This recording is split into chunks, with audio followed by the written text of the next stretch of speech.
आज चारपाना गावामध्ये महाराष्ट्र शासन कृषी विभाग व आत्मा यांच्या संयुक्त विद्यमानाने सेंद्रिय शेती या विषयी मार्गदर्शनपर व्याख्यानाचं आयोजन केलं.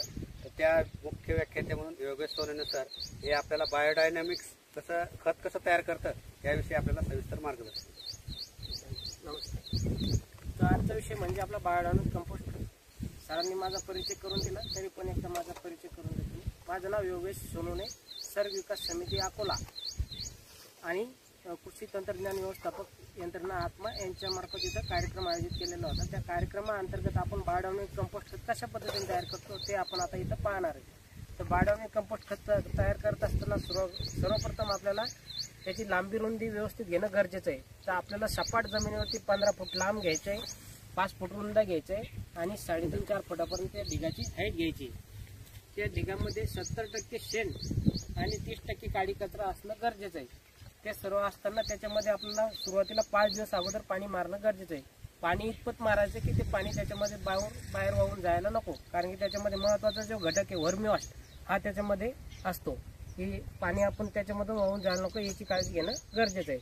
असं सुरुवातीला सकाळ संध्याकाळ 5 दिवस त्या ढीग ओला करणं गरजेचं आहे. नंतर आपल्याला त्याच्यामध्ये 1 किलो एस्टाईन कल्चर घ्यायचे, 20 लिटरची बकेट घ्यायची, त्याच्यामध्ये 13 लिटर पाणी घ्यायचं आणि 13 लिटर पाण्यामध्ये फक्त आपल्याला 1 किलो एस्टाईन कल्चर आपल्याला त्यासाठी घ्यायचं आहे. तर हे का घ्यायचं आहे की याच्यामध्ये जीवाणू राहतात, रायझोबियम, ॲजेक्टोबॅक्टर, PSB, जैविक बुरशीनाशक, ट्रायकोडर्मा हे जे जीवाणू ते कंपोस्ट खत कुजवण्याचं काम करतात.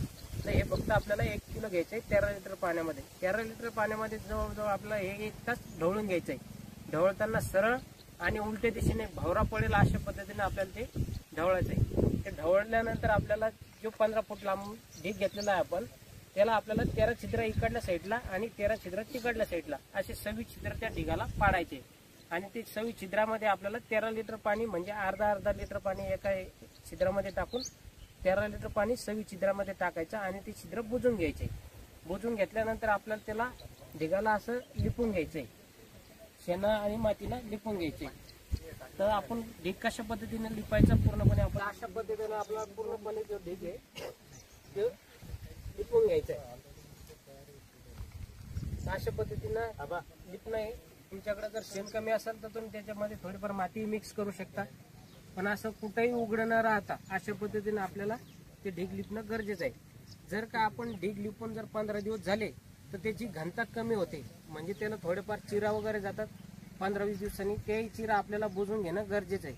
आणि थोडेफार काही किडे राहतात त्याच्यामध्ये, हीट थोडेफार प्रमाणात सुरुवातीला निर्माण होते, त्याच्यामुळे आपलं उन्हाळीचं आणि त्याच्यामधले जे काही किडे राहतात त्याचं नियंत्रण होतं, अशी बाहेर येतात त्याच्यातून.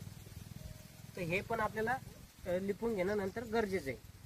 तर जवळजवळ आपलं हे कंपोस्ट खत आहे 1.5 ते 2 महिन्यात कुजून प्युअर पत्तीसारखं तयार होतं. तर हे जे अशा पद्धतीनं तयार झालेलं आपल्याला कंपोस्ट खत दिसून येतं. प्युअर पत्तीसारखं 1.5 ते 2 महिन्यात कंपोस्ट खत कुजून तयार होतं. अशा पद्धतीने तुम्ही बायोडायनॅमिक कंपोस्ट खत तयार करू शकता. तर यासाठी अजून काही माहिती लागल्यास तुम्ही माझा मोबाईल नंबर घेऊ शकता, 9673 2170 45. माझं नाव योगेश सोनवणे. धन्यवाद. तर एक प्रश्न आहे, बायोडायनॅमिक कंपोस्ट आणि रेग्युलर कंपोस्ट मध्ये काय फरक? बायोडायनॅमिक कंपोस्ट आणि रेग्युलर कंपोस्ट मध्ये हा फरक आहे की तुम्ही जे काही शेणखत वगैरे तुम्ही शेतात टाकता त्याच्यामध्ये तुमचं हानिकारक जे बुरशी राहतात त्या शेतामध्ये तुमच्या जास्त प्रमाणात वाढते. दुसरा विषय म्हणजे त्याच्यामध्ये अर्धवट कुजलेलं असल्यामुळे त्याच्यामध्ये उन्हाळीचंही प्रमाण आपल्या शेतामध्ये वाढतं. आणि तिसरा विषय म्हणजे आपल्या शेतामध्ये जे काही तण राहतं त्या तणाचंही प्रमाण आपल्या शेतामध्ये जास्त प्रमाणात वाढतं. त्यासाठी आपण बायोडायनॅमिक कंपोस्ट खत तयार करून पिकाला वापरायचं सांगतो, कारण की ते लगेच पिकाला लागू होतं चांगलं कुजलेलं असल्यामुळे.